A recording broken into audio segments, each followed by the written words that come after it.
Sekitar tahun 2021, Pak Jokowi hadir di acara Projo yang di Borobudur waktu itu. Oke.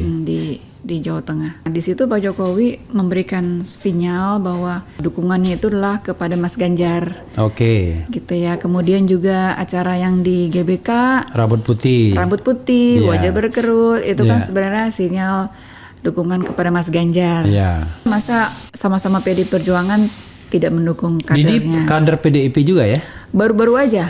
Akhirnya ya kami bersiap waktu itu. Oh berarti dukungannya ke Mas Ganjar. Oke. Sebagian teman-teman juga sudah diberi brief oleh Pak Jokowi untuk mengawal Mas Ganjar kan. Iya. Mengawal Mas Ganjar, kemudian ya arahnya ke sana. Setelah kami konsolidasi, tiba-tiba Pak Jokowi belok. Yang menarik adalah sebenarnya kan sinyal Jokowi tidak konsisten itu bahkan udah kelihatan setahun terakhir loh. Jadi dia itu mendukung orang seperti teka-teki. Iya. Tapi sebenarnya hints itu kan sudah diberikan ke kami. Oke, dia Bahkan secara eksplisit juga sudah disampaikan. Makanya tolong dukung dan kawal Mas Ganjar, sudah diberikan. Oke. Ke sebagian Makanya besar Adian teman-teman. Napitupulu berubah-ubah juga jadinya pernyataan publiknya kan. Dia merasa saya udah tanya sama Jokowi, enggak dia dukung Ganjar katanya. Iya kan? benar. Tidak hanya dari sisi angka kan, Ya. tapi juga dari sisi etik juga dipertimbangkan bahwa yang namanya intervensi dari presiden pada saat pilpres itu kan cetowelo-welo, tapi kan ternyata itu dinegasikan gitu loh oleh Kira-kira empat hakim berani itu. MK Kak, membuat sebuah putusan yang mengalahkan kekuatan istana? Nggak berani.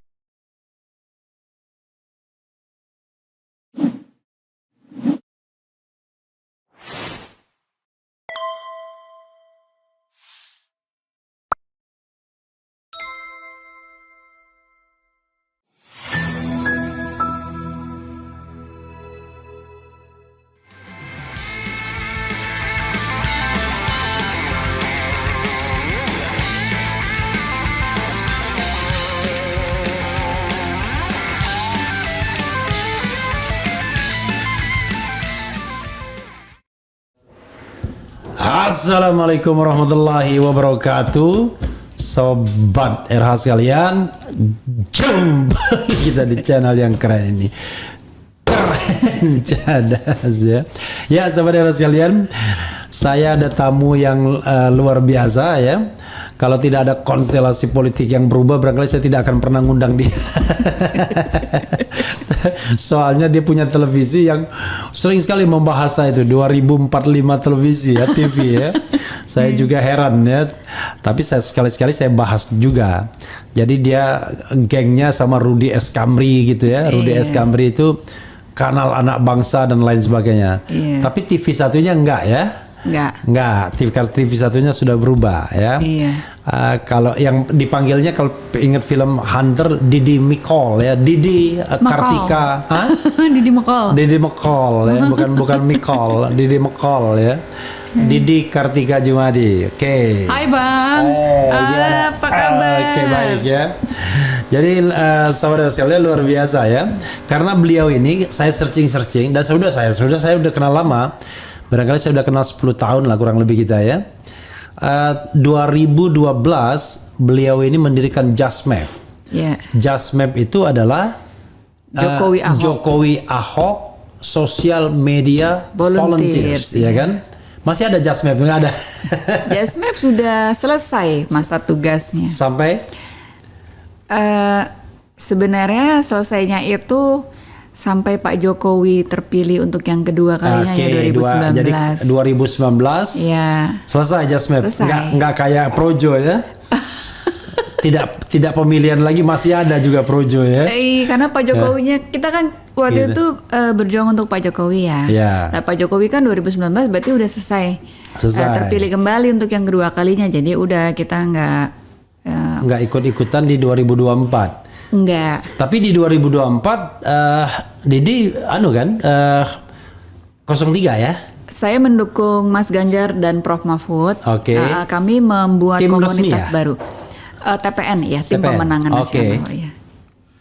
Bikin komunitas baru khusus perempuan namanya Pijar. Pijar. Perempuan Indonesia pilih Ganjar Mahfud. Oke, maksa banget. Perempuan Maksa Indonesia pilih Ganjar boleh Ya kan? pilih Ganjar tadinya kan belum iya. ada cawapresnya. Oh, Cawapresnya kan oke. last minute. Oke, pijar mah gitu ya, pakai tambah mah aja. Pijar mah. Nah, jadi perempuan Indonesia pilih Ganjar dan Mahfud Ini ya. channel yang terkondang ini. Lihat deh tuh.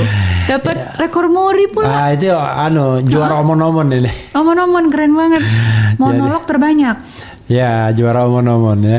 Zaman belum monolog nih Bang Refli udah Oh iya, duluan ini ya. kan saya kan coba lihat tuh 2021 itu kan masih Covid kan. Iya, Orang iya, lain belum memulai omon-omon, kita omon-omon melulu kan. Tapi menurut si siapa? Yang ini Denny Sregar katanya saya yang niru dia omon-omon. Oh, Abang kan dulu bikin podcast ini tahun 2020 Oh 2020 pas Covid. dan sudah omon-omon. Dari awal kan saya omon-omon, cuman pada waktu itu saya tidak live karena nggak ngerti live, bayangkan. Oh. Jadi 2020 itu saya tidak pernah live bukan karena nggak berani, nggak ngerti live itu seperti gitu. apa.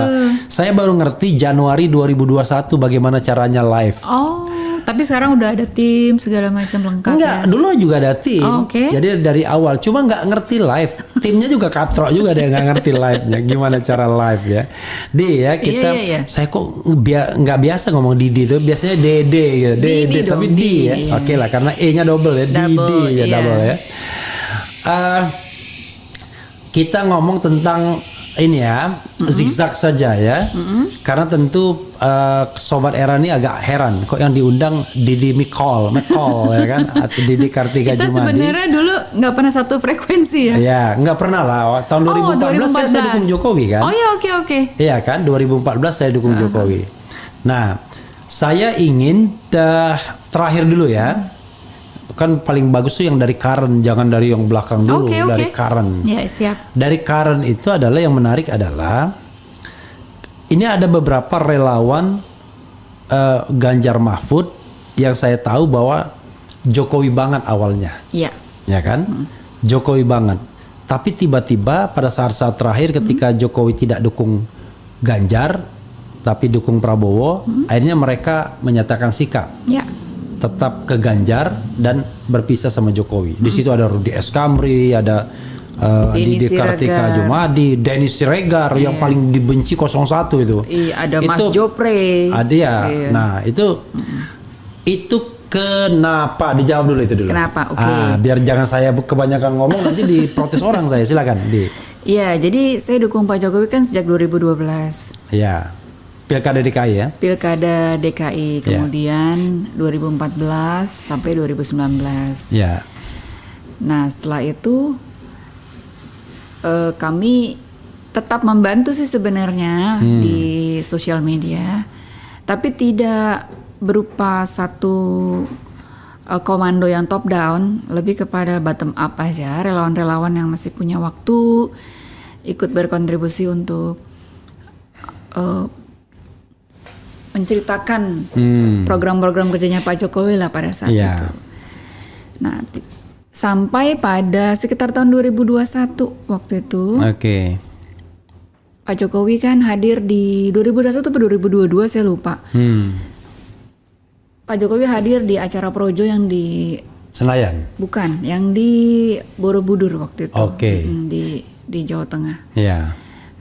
Nah, di situ Pak Jokowi memberikan sinyal bahwa dukungannya itu adalah kepada Mas Ganjar, Oke. gitu ya. Kemudian juga acara yang di GBK, Rambut putih. rambut putih, Iya. wajah berkerut, itu kan Iya. sebenarnya sinyal dukungan kepada Mas Ganjar. Ya.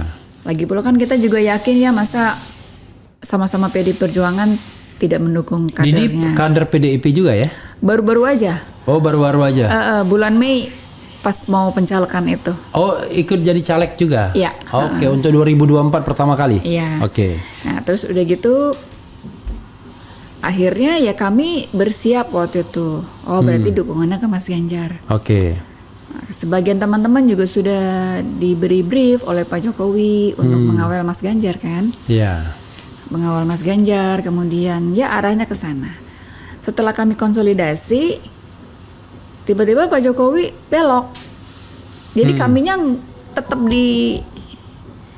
di jalan yang sudah disepakati, Iya. nah Pak Jokowinya yang belok kan, Iya, iya, gitu. iya.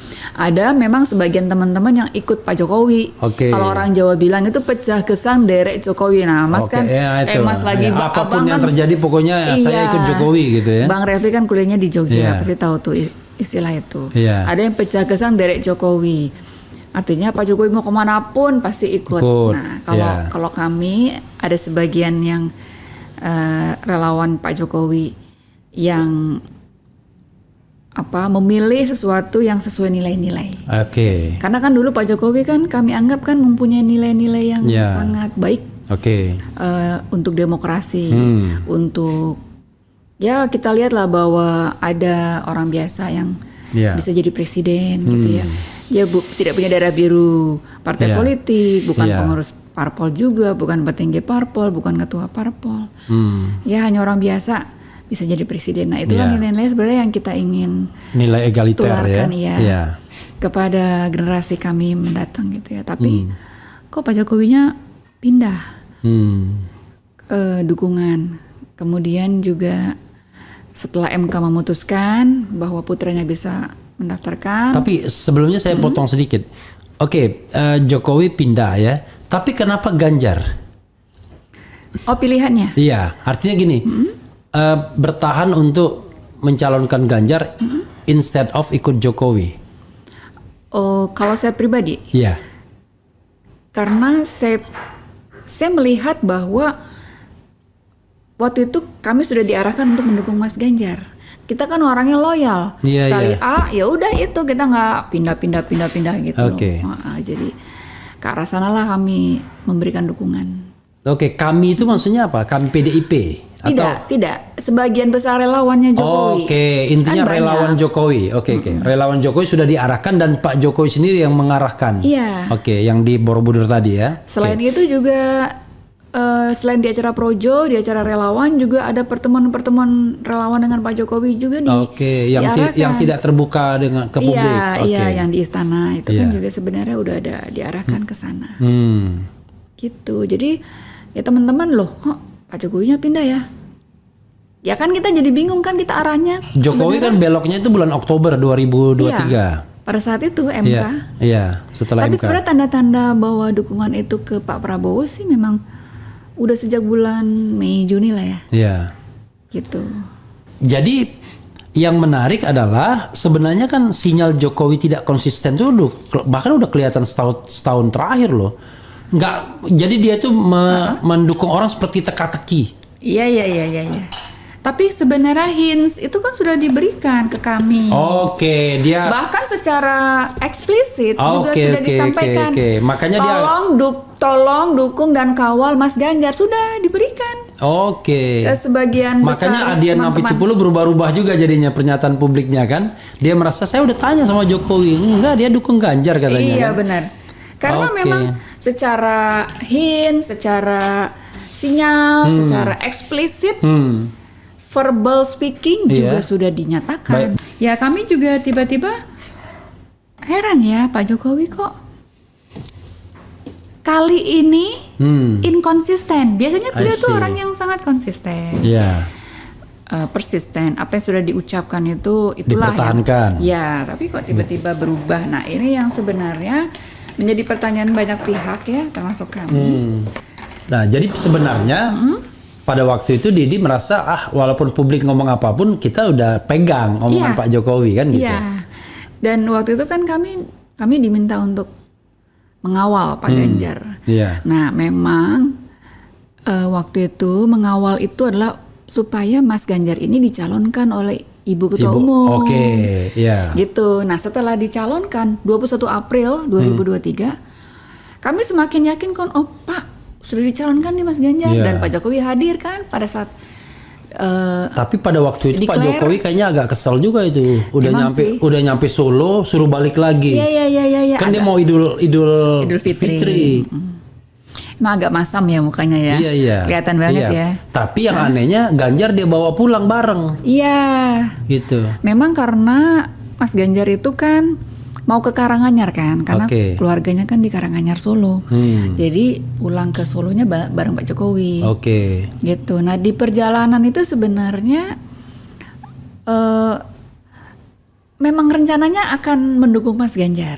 Sampai Rakernas PDI Perjuangan pun juga memberikan statement ke publik, pokoknya begitu Ganjar Pranowo dilantik jadi presiden, tugas utamanya adalah kedaulatan pangan. Ingat gak Bang? Iya, dia Bapak ngomong itu. Iya kan Pak Jokowi ngomong Iya, gitu. dia udah nitip itu kedaulatan pangan itu. Kedaulatan pangan itu adalah program Iya, utamanya iya, gitu. Gitu. Nah, terus tiba-tiba setelah keputusan MK inilah. Tapi sebelum Titik putusan MK kan krusialnya. ada tanda-tanda juga. Atau lepasnya pas putusan MK ya. Tanda-tanda ada, tapi kan ketika beliau mengucapkan di Rakernas PDI Perjuangan bahwa tetap mendukung Mas Ganjar, setelah Mas Ganjar nanti dilantik jadi presiden, insya Iya. Allah harus langsung menjalankan program kedaulatan pangan. Nah itu kan sebenarnya, oh ya berarti ya dukung gitu Iya. kan. Nah waktu bulan Juni kan juga Pak Jokowi datang di, kan PDI Perjuangan bikin acara Bulan Bung Karno kan, Iya. bulan Juni di GBK. Itu Pak Jokowi datang. Nah sebenarnya dari situ kami melihat sepertinya Pak Jokowi punya kegundahan dari wajahnya, tidak sesumringah biasanya, gitu. Mungkin ya sudah ada dilema ya dalam Iya. dirinya, akan terus mendukung Mas Ganjar atau pindah gitu, mendukung Pak Prabowo, gitu. Tapi ya Oke. kami tidak bisa menebak-nebak aja waktu itu kan. Karena begini yang saya tahu ya, saya pernah kebetulan one day ya, pernah ngomong langsung sama Prabowo. Itu bulan apa Bang? Saya ngomongnya itu tahun 2022 bulan setelah bulan puasa. Jadi saya kan nggak kenal sama Prabowo, makanya kan saya kan nggak pernah masuk tim Prabowo sekalipun kan, nggak pernah melipir kemana-mana kan. Nah itu, tapi dia pengen sekali kenal sama saya, lalu saya diundang. Menurut staf khususnya, kita sendiri nggak tahu Pak Prabowo-nya kan. Diundang lah rame-rame itu, ada 20 ahli itu diundang, ada Rizal Ramli, macam-macam. Ada mantan ketua DPD Irman Gusman, bahkan ada Pak Jimli nggak pada waktu itu. Nah berikutnya lagi, Ahli hukum tata negara nih? Apa enggak, semua ahli? Semua ahli. Ada ekonom, ada macam-macam lah. Ada Safri Samsudin juga kalau nggak salah. Iya. Nah, lalu setelah Lebaran, saya khusus cuma bertiga aja, saya, Pak Jimli, sama Riz Rasid diundang. Nah, saya sempat nanya sama Prabowo. Saya nggak tahu kenapa dia pengen ngajak saya ya. Mungkin karena saya ada podcast, saya ngomongnya macam-macam mungkin ya. Lalu saya pernah ada rencana untuk podcast sama dia yang tidak pernah terrealisasikan sampai sekarang, Sampai ya kan? sekarang. Ya. Dan sekarang mungkin agak susah juga bagi saya kan untuk minta podcast karena saya orangnya agak keras kepala juga kan. Bagi saya kalau sudah curang tidak ada bagi saya mau endorsement Toleransi, kan. nggak ada toleransi. Ya. Jadi dia ngomong begini, benar Pak, Bapak mau nyalon, iya. Tapi kalau nggak didukung Pak Jokowi nggak ada gunanya katanya, habisin duit aja. Nah, Jadi kalau menurut saya adalah ya memang at all cost Prabowo akan mengikat Jokowi apapun kontraprestasinya. iya. Ketika kontraprestasi tertinggi diberikan mencalonkan anaknya, ya ambil sama Prabowo. Nah Iya, itu iya, yang iya. tidak mungkin dilakukan oleh Bu Mega kan ibaratnya iya. gitu. Kalau Bu Mega masih melihat kepentingan publik secara luas ya. Iya. Kenapa dipilih Prof Mahfud? Padahal kan yang kita tahu banyak sekali yang pengen jadi cawapresnya Mas Ganjar dengan Iya. segala biaya. Ya. Dan banyak tokoh ya yang waktu itu juga kelihatannya sudah mempersiapkan budget yang besar gitu ya, Iya. untuk ingin menjadi cawapres Mas Ganjar. Tapi Termasuk kan Didi kan mau mengatakan termasuk Erick Thohir gitu. termasuk menterinya Bang Refli dulu. Sopo? Ya itu, Menteri BUMN. Oh, Rini Sumarno. Enggak, Oh, BUMN. Mas Erick Thohir. Oh, Erick Thohir ya. Saya nggak pernah Menteri Erick Thohir. Dia Menteri BUMN tapi bukan menterinya saya. Oh iya. Oh udah enggak ya waktu itu ya? Zaman saya kan zamannya Rini Sumarno. Oh iya kan, iya gitu. oke. Nah, beliau kan di endorse oleh PAN ya, Iya. Mas Erick. Udah siap dana gede lah. PAN itu udah ketemu sama PD Perjuangan. Oke. Sudah mau kerja sama antar partai kan? Iya. Kan sudah ketemu, udah istilahnya kesepakatannya belum terjadi waktu itu. Iya. Karena PD Perjuangan masih mempertimbangkan cawapres lain. Sandiaga Uno juga pengen ngebet kan? Nah, Mas Andi juga, apalagi kan P3-nya sudah bergabung. Ya, dia udah melipir-lipir kemana-mana nggak dapat juga. Kenapa Pak Mahfud yang diputuskan? Padahal Pak Mahfud benar-benar 0 rupiah tidak mengeluarkan. Iya, udah pasti tuh nggak ada uang dia kan? Nggak ada sama sekali, dan tidak ada sponsor, tidak ada donatur yang mensupport Pak Mahfud. Karena Bu Mega tuh melihat ini untuk kepentingan publik. Ya udah nggak apa-apa, walaupun kami harus berjuang dengan dana kampanye yang terbatas gitu. Dana kampanye yang sudah di lock sana sini kan? Kalau sananya Pak Jokowi dukung Ganjar kan tidak di lock kan? Iya.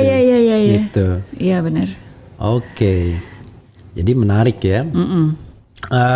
Walaupun saya mengatakan gini, saya waktu ketemu Rudy Kamri kan, akhirnya Mas Refli benar tentang Pak Jokowi kan.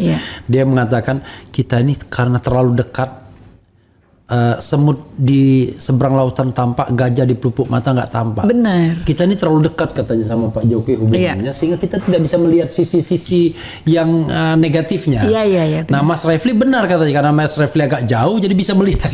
Saya bilang. Iya benar. Saya bilang sebenarnya saya udah ngerti kalau dia itu tidak sophisticated ketika awal-awal, ketika tidak tegasnya terhadap kasus Kapolri awal-awal Januari 2015 ketika dia baru menjabat kan sebenarnya. Pada waktu itu saya kan staf khusus Mensesnek. 4 bulan saya berhenti jadi staf khusus itu karena memang tadi ketika saya menolak, termasuk yang menolak ini, mulai ada serangan dari samping dan lain sebagainya. Komitmen saya kan kebebasan kan. Kalau merasa nggak bebas ya saya lebih baik mundur saja kan.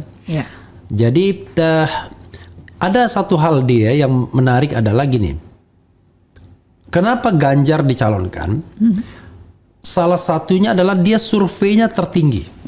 Pada saat itu ya, 2022 ya. Pokoknya sebelum 2022 lah, ya kan? Iya.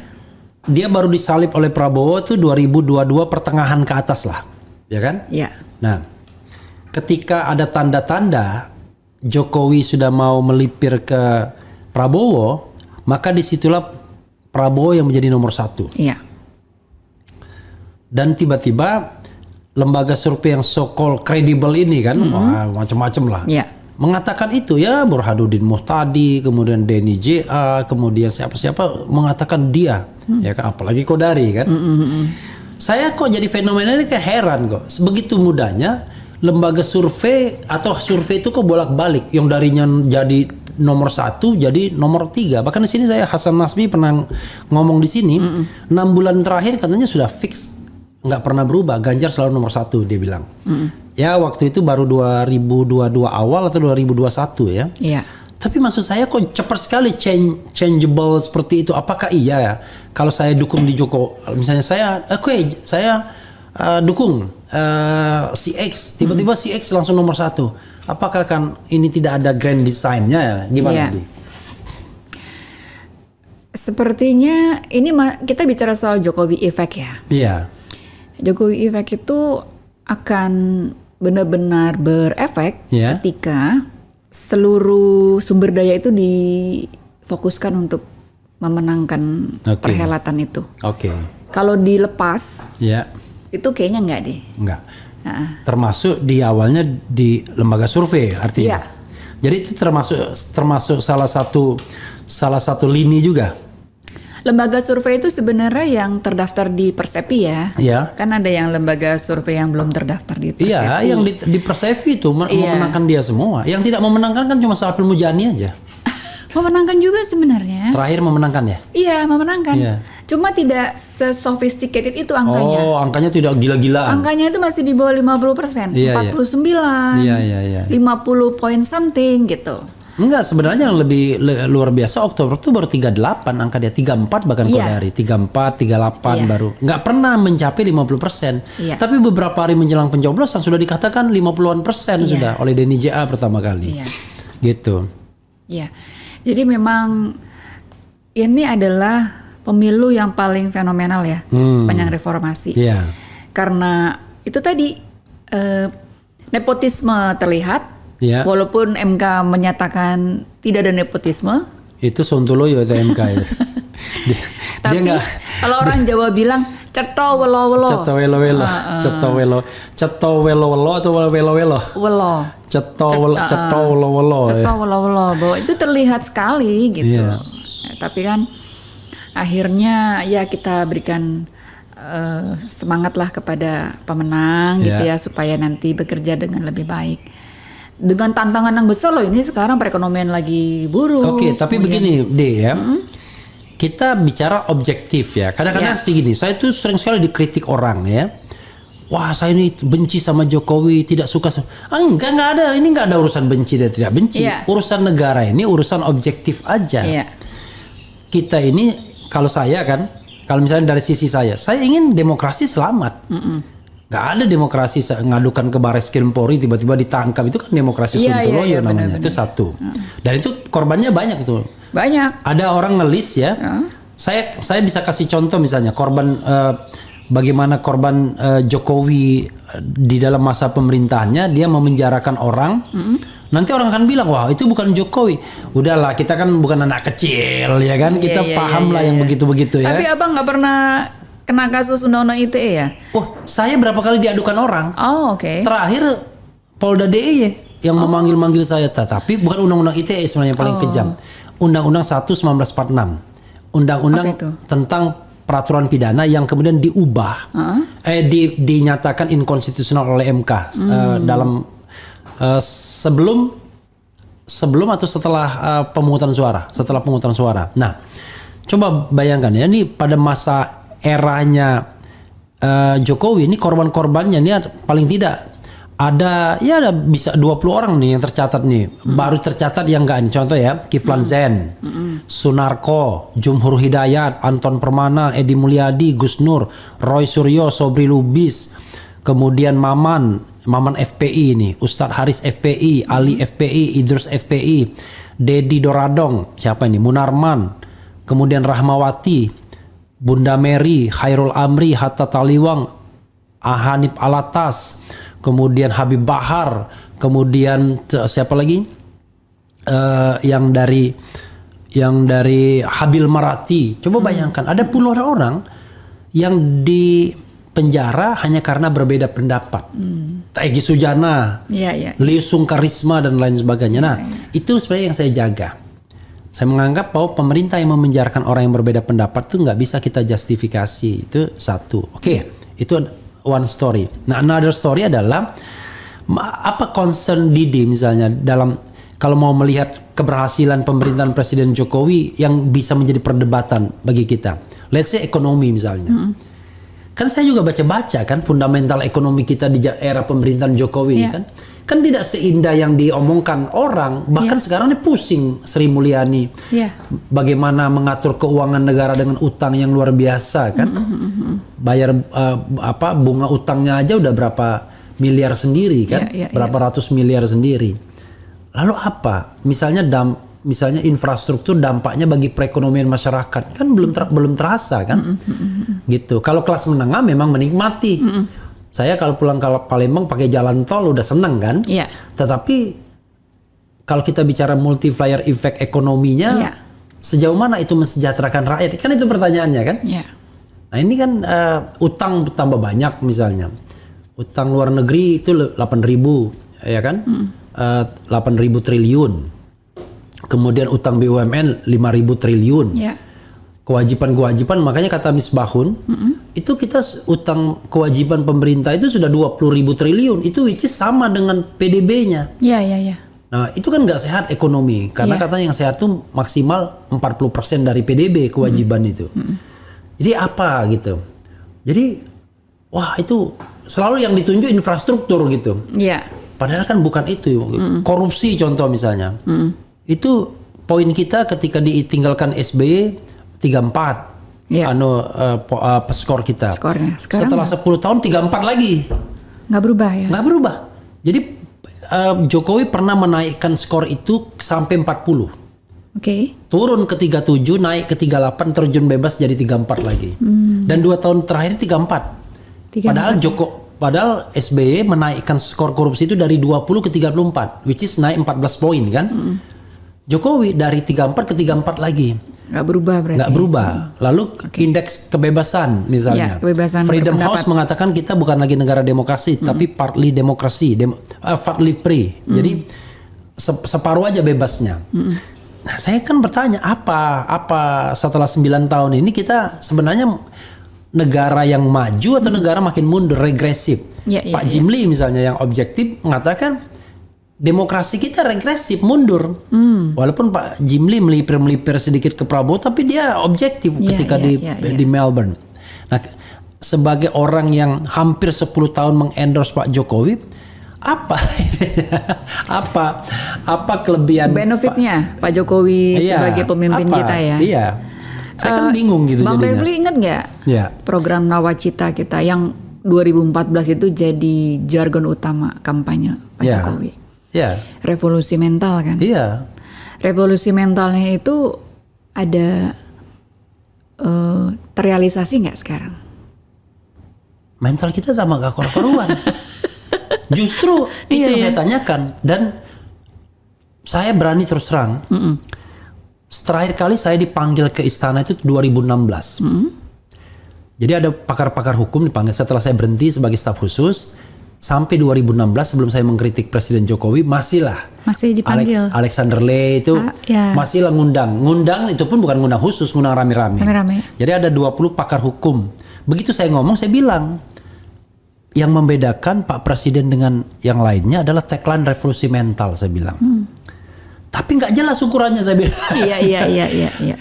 Revolusi mental itu kalau kita bikin program itu harus measurable, kan begitu, harus terukur. Apa ukuran revolusi mental? Yang sederhana misalnya, apakah kita suka ngantri misalnya, apakah kita buang sampah tidak sembarangan lagi, kan enggak, apakah korupsi misalnya turun gitu. Jadi dua hal yang saya mention, revolusi mental dan pemberantasan korupsi. Saya bilang pada waktu itu, Bapak yang harus memimpin langsung pemberantasan korupsi, tapi Bapak butuh instrumen penegak hukum kan. Cuma penegak hukum kita ini dari 101 yang korup, saya bilang kan. Wah, alhamdulillah setelah itu nggak pernah diundang lagi. jadi saya ngomong apa adanya, nggak hanya di belakang, di depan Pak Jokowi langsung. Kalau menurut saya ya, revolusi mental itu di era Pak Jokowi adalah ketika Pak Jokowi jadi gubernur. Sampai era Ahok ya. 2017 dari 2012. Dan itu saya termasuk yang appreciate kan? Iya, jadi kenapa? Karena ya di kantor-kantor kelurahan, kecamatan itu benar-benar petugasnya tuh standby, kemudian cepat kerjanya, tidak ada pungli, itu benar-benar bagus. Tapi setelah itu, dan saya kan nggak pernah mengkritik itu.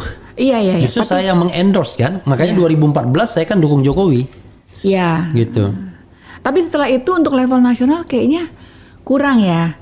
Kurang terrealisasi gitu. Padahal sebenarnya untuk di level DKI Jakarta itu udah bagus banget pada saat itu. Kenapa begitu? Saya ingat Ben Bland kalau nggak salah ya mengatakan bahwa Jokowi ini manajer, bukan ideolog, bukan pemimpin yang punya abstraksi.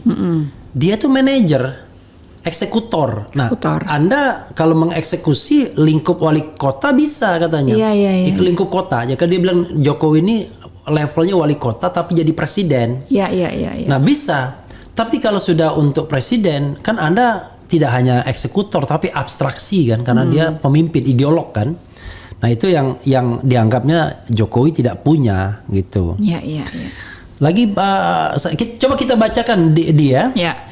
Tapi ngomong-ngomong, Anda menyesal nggak sih dukung Jokowi selama 9 tahun? Mungkin beberapa bulan terakhir ini sedikit kecewa ya. Iya. Menyesal tidak ya, karena kalau kita mau kalau menyesal dalam politik itu aneh. Apa kecewa lah, kecewa. Iya, kecewa. Ya. Kecewa tentunya setelah Pak Jokowi berubah. Demokrasi kita semakin runtuh menurut saya. Nah, ini yang menjadi pertanyaan banyak pihak gitu. Kenapa Pak Jokowi kalau orang Jawa bilang senjakalaning, di usia yang sudah maghrib atau sudah senja ini, udah mau tenggelam mataharinya. Kok legacy yang ditinggalkan itu tambah justru buruk. Iya, itu yang sebenarnya kita sesalkan. Kita kecewa, kenapa ya? Kan awalnya sudah sangat baik gitu ya. Kalau mau jujur ya, Jokowi itu baik, itu hanya pada 4 tahun pertama aja. Oh, selanjutnya? Selanjutnya nggak karu-karuan sudah mulai. Iya. Ketika dia sudah mulai memasukkan Bobby, sudah memasukkan Kaisang. Oh, itu kan tahun 2019 periode kedua, Bang. Iya, tapi 4 tahun pertama. Mantap. Oke ya berarti. Oke, Ya. tapi ketika tahun kelima udah mulai dia siap-siap kan? Iya. Sudah siap-siap untuk terpilih kembali, sudah siap-siap memasukkan anaknya dan lain sebagainya dalam pemilu-pemilu kan? Iya. Gitu. Karena persiapan-persiapan kan sebelumnya dilakukan sama dia. Iya. Dulu kita tahu yang namanya itu, wah saya nggak mau nih katanya berpolitik kata Gibran kan. Sekarang boro-boro. Iya benar. Apalagi yang mau disampaikan, Nanti saya jadi sebenarnya gini, relawan yang akhirnya berbeda jalan dengan Pak Jokowi itu kan sekarang dibuang-buangin. Teman-teman yang masih di BUMN juga dipecat-pecatin gitu, yang masih menjabat di beberapa instansi lembaga, kementerian lembaga itu juga dibuang-buangin gitu ya. Menurut saya itu nggak healthy ya. Kenapa kalau kita berbeda jalan itu, kenapa harus menegasikan kemampuan profesional seseorang gitu ya? Misalnya kayak Bang Relvi kan punya kemampuan hukum tata negara yang mumpuni gitu kan. Yang dibutuhkan di beberapa instansi pemerintah mungkin ya, atau di BUMN gitu ya. Untuk jabatan-jabatan strategis, tapi karena berbeda pendapat itu akhirnya dibuang gitu ya. Jadi teman-teman lain kan banyak yang seperti itu. Ya, yang kata orang, kenapa diberhentikan? Karena nggak becus. Karena nggak becus gitu, ya kan? Padahal sebenarnya hanya berbeda jalan aja. Karena terlalu becus makanya diberhentiin. Nah, ya kita sih berharap nanti di eranya Pak Prabowo masih mau berharap. Boleh lah sebagai anak bangsa. Kalau nggak kita pindah negara dong. Kalau saya ya, kita ngobrol-ngobrol ya. Iya. Kalau saya terus terang saja hampir pada sebuah keyakinan bahwa udah apatis banget kayaknya Abang ya. Bukan apatis. Saya ini pakai hukum natural. Jadi gini, kalau Anda hulunya rusak, hulunya hitam, susah sekali hilirnya bersih gitu loh. Kalau hulunya sudah hitam, susah sekali hilirnya bersih. Karena saya menganggap bahwa Prabowo Gibran menang dengan cara curang. Ya kan? Mulai dari putusan MK dan lain sebagainya, bansos dan lain sebagainya. Mulai dari, kemudian juga menurut saya ada juga lah komunikasi menekan ke Mahkamah Konstitusinya. Karena terbukti ketua MK melipir kan. Nah, saya berpikir apakah bisa orang yang menang dengan cara yang tidak baik ini tiba-tiba di hilirnya baik.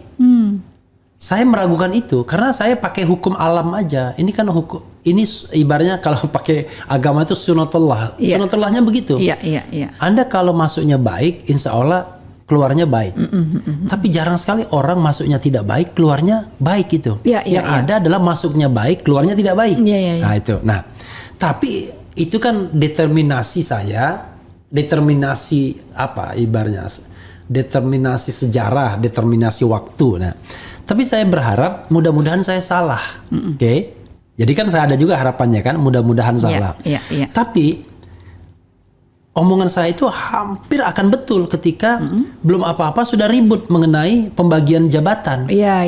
Sekarang coba bayangkan, kementerian mau dibengkakkan dari 34 ke 40. 41. Ya, saya bilang 40 lah ya, 41 lah misalnya. Nah,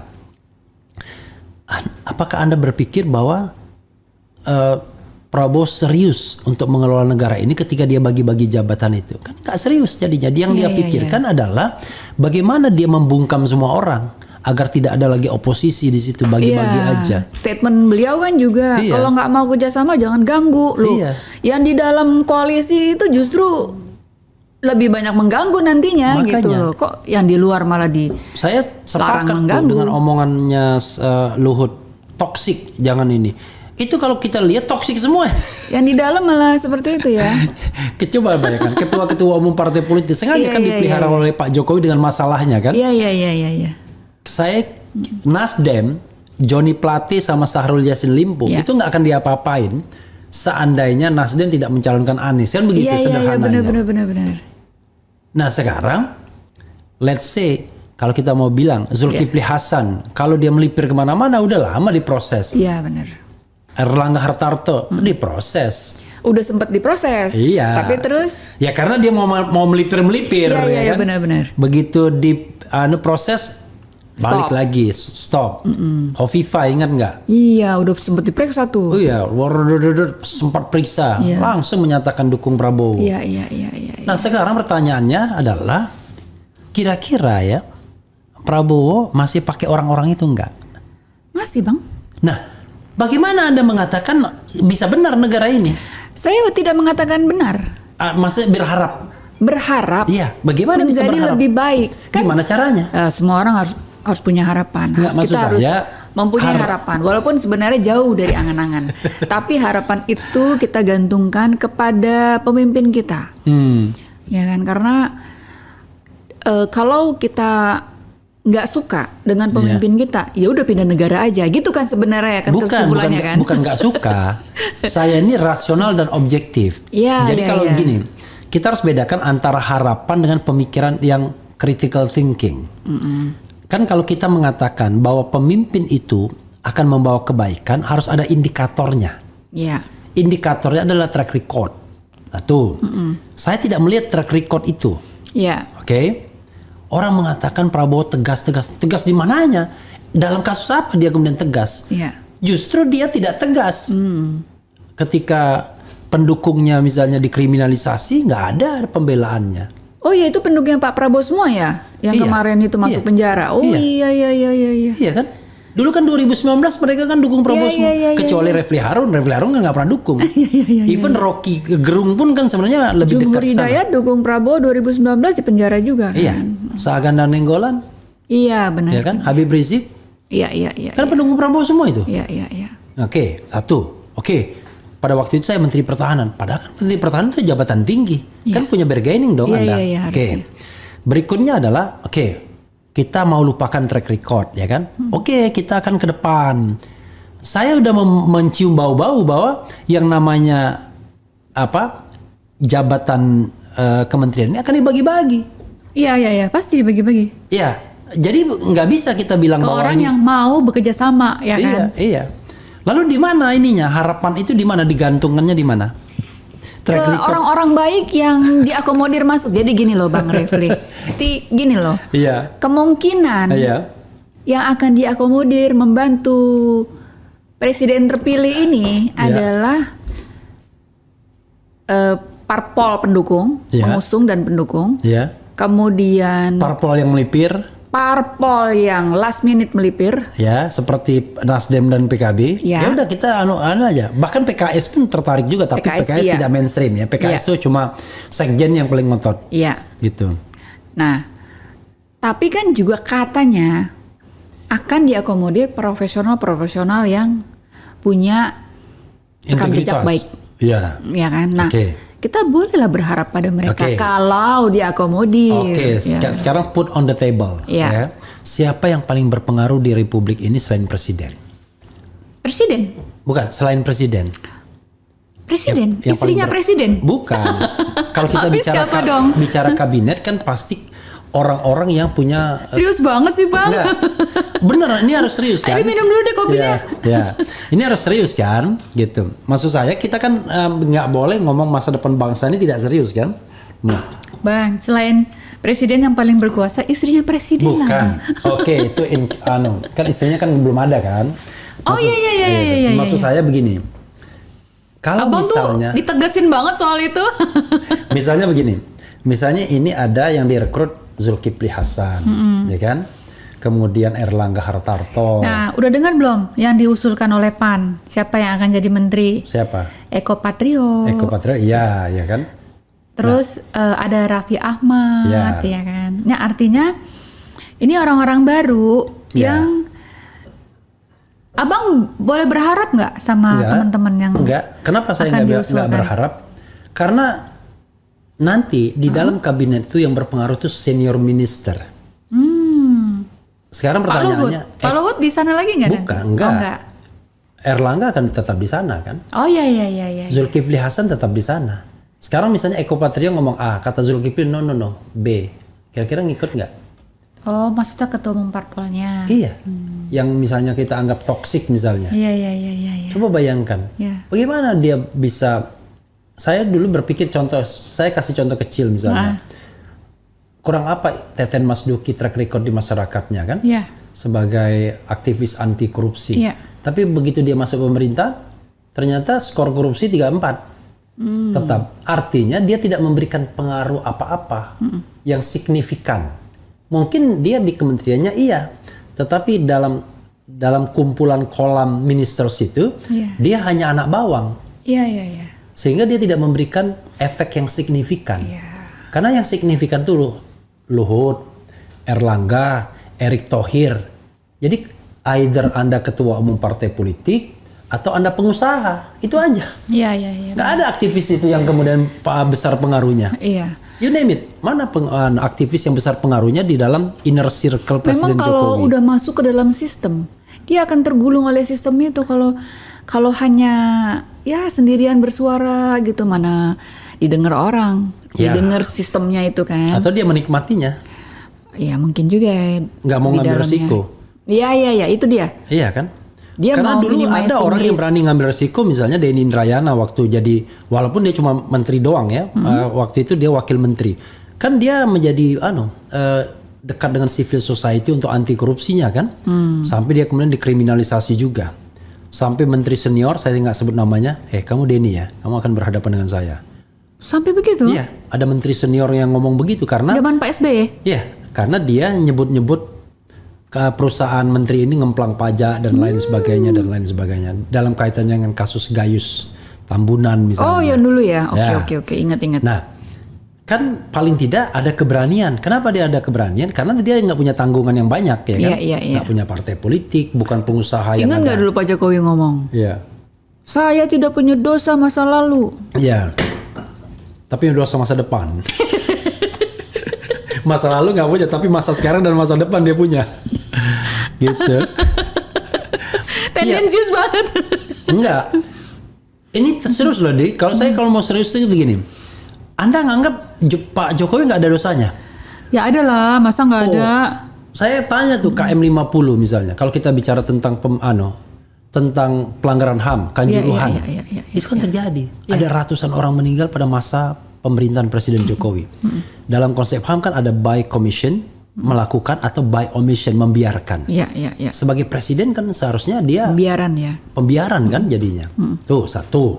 Ya. Pengkhianatan terhadap konstitusi misalnya. Berkali-kali. Campur aduk misalnya mendapatkan data intelijen mengenai partai politik itu kan nggak boleh. Dan dia ngomong statementnya explicitly Iya, dia makanya. bicara itu. Padahal kalau di luar negeri itu sudah dianggap mencampuri urusan rumah tangga partai politik lain dan itu bisa di-impeach oleh Amerika. Bayangkan. Iya. Jadi Presiden Richard Nixon itu mau di-impeach karena dia menanam alat sadap di tempat Demokrat. Itu mau di-impeach, bayangkan. Akhirnya sebelum di-impeach dia mengundurkan diri. Nah di kita Presiden mengatakan kalau dia nerima semua data, saya tahu semua partai politik itu mau kemana, hasilnya apa dan lain. Kan gila namanya. Iya. Gitu, nggak diapa-apain loh. Oke, itu di bidang pemberantasan korupsi, ya nggak ada masalah Nggak dengan. ada perubahan. Memang nggak, bukan. Skornya memang kan nggak ada, 34 bukan juga. hanya skor. Memang nggak ada masalah dengan putra putrinya. Coba dicek, ya kan? Jadi ini hal yang menurut saya luar biasa. Apalagi Dik. Nanti pemerintahan selanjutnya apakah itu akan diungkap atau Ya, pesimis ya Bang? Pesimis ya? Itulah sebabnya Jokowi memerlukan pemerintahan baru yang mengendorse dia sebagai bahan perlindungan, protektor. Nah makanya orang sekarang bicara tentang KPK. Ingat di era Jokowi lah KPK dilumpuhkan. Iya. Sampai kemudian ketua KPK-nya jadi korup, bayangkan. Anggota KPK-nya melanggar kode etik dan lain sebagainya. Kan gila. Kalau dulu Abraham Samad sama BW kan dikriminalisasi. Kalau ini bukan dikriminalisasi, memang kriminal betul. Gitu. Iya. Perilaku SYL itu bayangkan. Gila banget kemana-mana. sekarang pertanyaannya adalah menteri kayak SYL itu cuma satu atau banyak di Indonesia ini? Ya, yang ketahuan Makanya. semakin menggila kan baru dia doang kan. Iya, Tapi karena sebenarnya kita nggak tahu yang lainnya. dia untuk memberikan efek jerah kan kepada Surya Paloh CS kan. Iya. Awas loh, kamu malah melawan ini. Iya. Akhirnya kan ampun kan. Atau jangan-jangan Surya Paloh mau serang balik Jokowi melalui Prabowo, kita nggak tahu. Ya itulah asiknya di antara elit politik kan, lama-lama omon-omon doang soal cinta negara dan lain sebagainya. Intinya adalah pertarungan elit juga. Jadi pertarungan itu antara oposisi dan bukan oposisi, tapi within the inner circle juga mereka berkelahi juga kan. Iya. Gitu. Di kita bacakan komentar sobat era sekalian ya. Iya.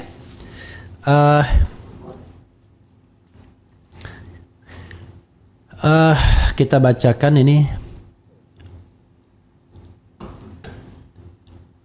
Katanya nih, Bang Refli kehabisan bintang tamu sehingga mengundang yang masih abu-abu, belum 100% kadrun, yang kurang ngajar. Ini bahasa yang suka digunakan oleh Didi McCall ya kan, waktu atau Dennis Regar ya kan. Kemudian Bung RH kok malah yang jadi narsum. Ini juga makanya saya udah dikritik ya, nanti Didi ngomong lebih banyak ya. Kalau mau jujur banyak yang korup di rezim Jokowi, ya kan? Iya. Kemudian ikutilah gaya konsisten Presiden Rusia. Dia yang berani melawan Barat dengan segala strateginya. Itu kehebatan pemimpin Rusia. Pemimpin harus contoh Presiden Putin, tegas. Enggak juga ya. Rusia beda lah sama Indonesia. Rusia mantan negara adidaya ya kan? Gitu. Kita berharap kebaikan Tuhan, teruslah berdoa. Ini udah putus asa nih kayaknya ya. Dia kan. Bang Refli Harun lebih baik kakaknya yang jadi interviewer dan RH yang diinterview. Ini karena saya kebanyakan ngomong ya kan. Dari tadi RH yang banyak omong ya kan. Karena Didi kan masih belum bocor soalnya, masih hati-hati dia kan. Kalau saya udah bocor soalnya. Oke. Saya selalu Bung RH.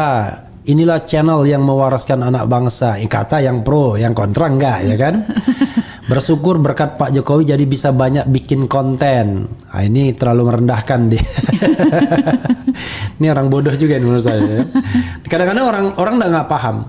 Kita mengkritik itu bukan Jokowi, yang kita kritik itu pemerintah atau presiden. Nanti kalau Jokowi sudah tidak berkuasa lagi, nggak ada saya ngerti Jokowi lagi. Saya kritik Prabowo. Bukan individunya. Bukan individunya. Tapi jabatan yang iya, because he is the president. Kalau dia bukan presiden nggak penting. Iya. Gitu. Ini kadang-kadang orang nggak bisa membedakan antara presiden dan pribadi. Saya nggak terlalu peduli Jokowi anaknya berapa, gaya rambutnya seperti apa, ya kan? Ini perlu juga. Saya tidak percaya Mega. Dulu Jokowi bantu Ganjar curang sampai ada fakta integritas PJ gubernur harus menangkan Ganjar. RH dan RG dipersekusi, itu kader PDI pelakunya.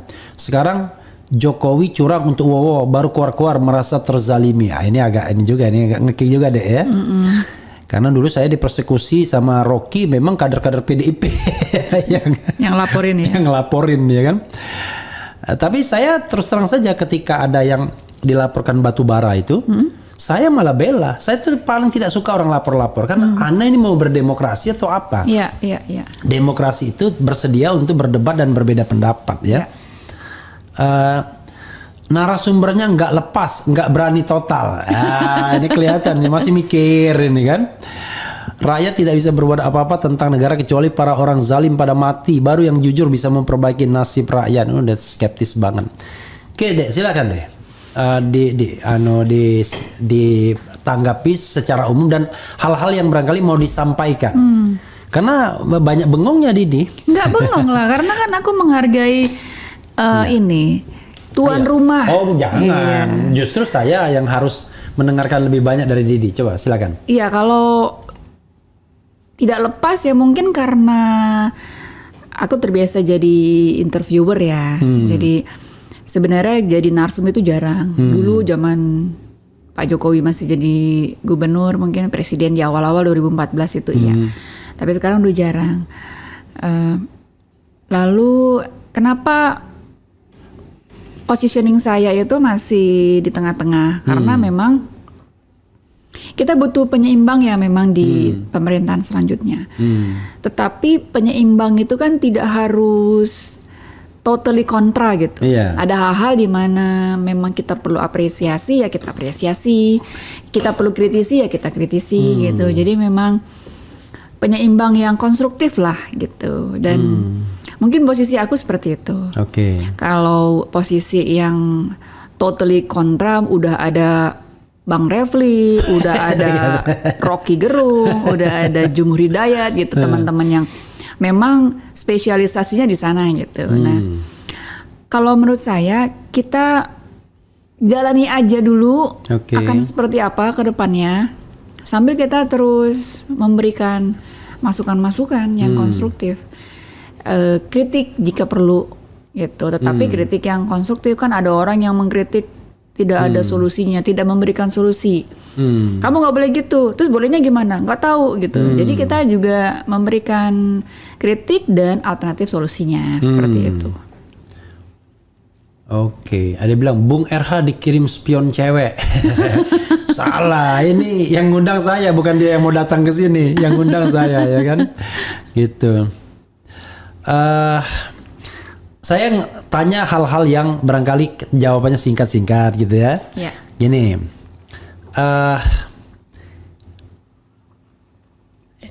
harus singkat-singkat ya. Coba sebutkan apa yang menurut Didi yang paling berhasil di masa pemerintahan Presiden Jokowi. Infrastruktur. Infrastruktur, oke ya.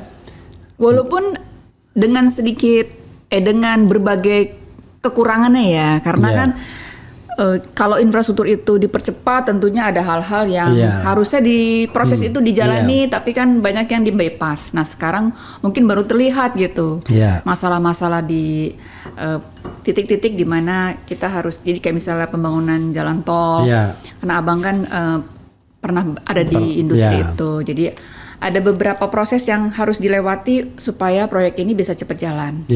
Nah proses-proses yang dilewati itulah sekarang baru terlihat masalah-masalahnya ada di mana gitu. Oke. Jadi kalau kita mau mengapresiasi, memang ya ada terobosan-terobosan di situ, percepatan, akselerasi pembangunan jalan tol dan lain sebagainya. Ya itu keberhasilan, ketidakberhasilannya dampaknya. Dampaknya benar. Utang luar negeri gila-gilaan. Dan pembangunan infrastruktur mahal sekali. Mahal sekali dan karena akhirnya korupsinya juga banyak.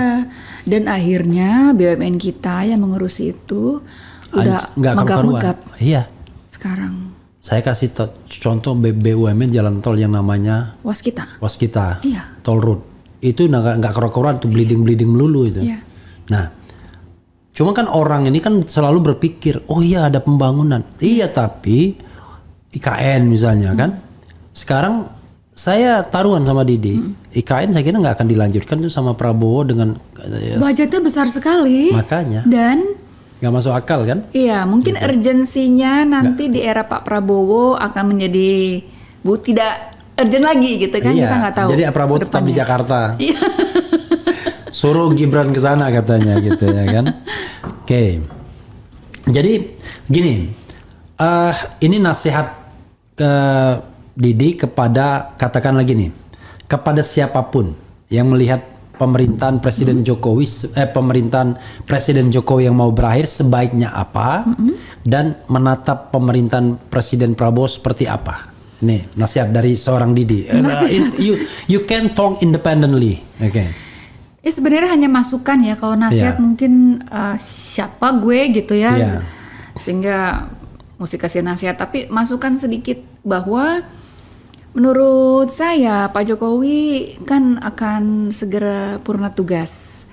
Nah purna tugas itu kami berharap Pak Jokowi purna tugas dengan elegan gitu ya, artinya ya biarkan proses regenerasi ini berjalan dengan natural, ya tidak di-create sedemikian rupa sehingga terlihat oleh publik bahwa Pak Jokowi tidak ingin kehilangan kekuasaannya, gitu, karena tidak ada kekuasaan yang abadi. Setiap orang ada masanya, setiap masa ada orangnya. Jangan mau terus-terusan gitu kan. Nah, Itu yang sebenarnya ya sedikit masukan dari kami-kami yang 10 tahun terakhir ini menjadi pendukung setianya Pak Jokowi. Gitu. Pendukung setia yang kemudian tidak disetiain ya, diselingkuhin. Diselingkuhin. Apa Ya kan? sih pokoknya? Apa sih yang diselingkuhin ya? Oke, itu untuk Jokowi. Kalau untuk menatap pemerintahan Prabowo baiknya gimana? Pak Prabowo mungkin lebih bisa mengakomodir orang-orang yang profesional ya. Walaupun banyak mengkritik gitu ya, Iya. tapi dilihat profesionalismenya, rekam jejaknya, karya-karyanya, dan karakter individu itu apakah bisa membantu di pemerintahan yang selanjutnya atau enggak. Karena kita dari dulu berharap Pak Jokowi itu membuat zakon kabinet kan. Di periode pertama mungkin terlihat lebih banyak yang profesional Iya, daripada dan politisinya. kalau mau dia tetap ketua umum partai, suruh berhenti. Exactly, dulu Suruh kan berhenti. tidak boleh rangkap jabatan. Iya. Sekarang Malah boleh dicari. rangkap jabatan apa aja, Dan sebanyak-banyaknya, serangkap-rangkapnya. gitu. Gitu. Nah, ini sebenarnya yang harus di era Pak Prabowo itu harus ya sebaiknya tidak merangkap jabatan. Kalau sudah ada di kabinet itu ya fokus bekerja di situ gitu kan. Kalau ini kan boleh merangkap jadi ketua ini, ketua itu segala macam gitu kan. Yang akhirnya tidak fokus. Gitu. Kalau kita kaitkan dengan saya tuh sebenarnya yang paling mengkhawatirkan itu brutality di dalam pemilu sebenarnya. Kejadian ini akan berulang kembali 2029 kalau seandainya kekuasaan menggunakan segala cara untuk memenangkan kontestasi kan. Iya. Kemarin sempat merasa nggak itu? Kan ikut juga kontestasi di Pileg kan? Iya. Oh iya, sangat money politics itu luar biasa. Nggak jadi Luar kegundahan biasa. itu. Pasti jadi kegundahan. Dan ya sebenarnya sih banyak akhirnya ya caleg-caleg itu yang ya udahlah kalau gini kita balik aja lagi ke sistem tertutup. Ya kan? Kalau terbuka ini bener-bener money politics yang udah nggak rasional gitu. Oke, itu kan Pileg. Tapi Pilpres orang kan melihat Pilpres ini juga money Pilpres politics gila-gilaan, banyak. tidak Iya. hanya money politik. Kalau money politik kan pakai uang sendiri, ini kan pakai uang negara kalau. Nah, itu sebenarnya Bansos kemarin itu itu. kita berharap MK akan membuat keputusan yang tidak hanya dari sisi angka kan, Ya. tapi juga dari sisi etik juga dipertimbangkan bahwa yang namanya intervensi dari presiden pada saat Pilpres itu kan cetol welo-welo, tapi kan ternyata itu dinegasikan gitu loh oleh Kira-kira 4 hakim berani itu. MK membuat sebuah putusan yang mengalahkan kekuatan istana? Nggak berani. Itu persoalannya. Iya. Itu persoalannya. Karena semua tersandra, Bang. Iya. Jadi kalau seandainya Politik sandra menyandra ini ngeri-ngeri sedap rupanya. jadi persoalannya di sana. Akhirnya saya mengatakan kalau seandainya kita ada hakim yang 3 mendukung, kan dibiarkan. Yang penting as long as tidak mayoritas. Iya, benar. Kemarin 4 harusnya kan. Harusnya 4. Nah kalau 4-4 kan menang. Menang, karena ada ketua. iya. Nah, tetapi kenapa tidak menang? Ya sederhana, di marking lah. Iya, benar. Jadi saya bilang, itu sebenarnya kalau mau jujur itu deh yang yang mengkhawatirkan saya ya. Sama, Bang, itu kekhawatiran kita semua lah. Waduh, jadi selama demokrasi ini tidak berjalan secara normal, selama orang ingin mengambil kekuasaan dengan cara apapun, maka demokrasi itu nggak pernah hidup. Hulu dan hilir itu akan selalu konsisten. Kalau di hulunya busuk, ya kan, saya mengkhawatirkan hilirnya akan sama aja. Iya.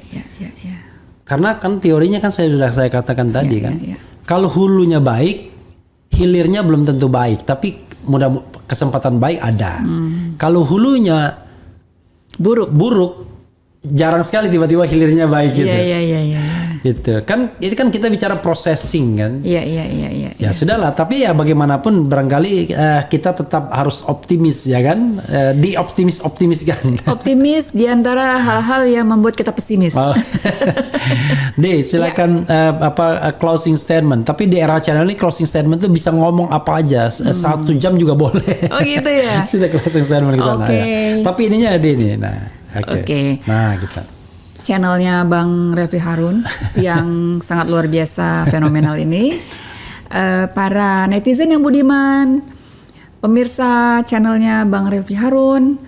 Kita terus berada di luar pemerintahan dengan memberikan masukan yang konstruktif, kritik yang solutif, dan jangan lupa subscribe, komen,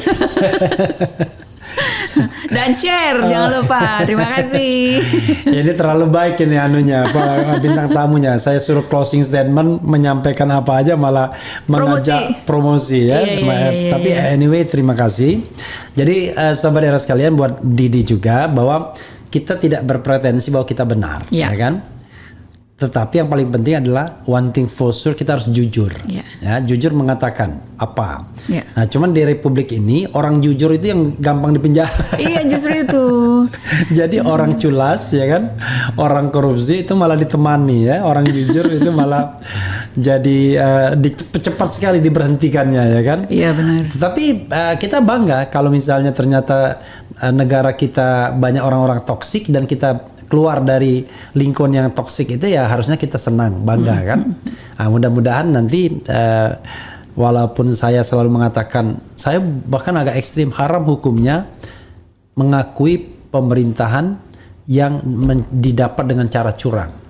Kalau saya itu bagian dari keyakinan tidak hanya horizontal tapi vertikal, ya kan. Nah, tetapi ya kita kasih kesempatan karena dia sudah menjadi pemimpinnya, silakan buktikan bahwa Anda memang layak memimpin kita. Anda layak mensejahterakan rakyat Indonesia, memegang tongkat komando untuk mensejahterakan, melindungi, mencerdaskan gitu. Nanti akan kita lihat ke depan. Makasih deh ya. Thank you. Ini udah lewat hampir setengah jam dari komitmen ya. Terima kasih banyak. Terima kasih. Ya, wassalamualaikum warahmatullahi wabarakatuh.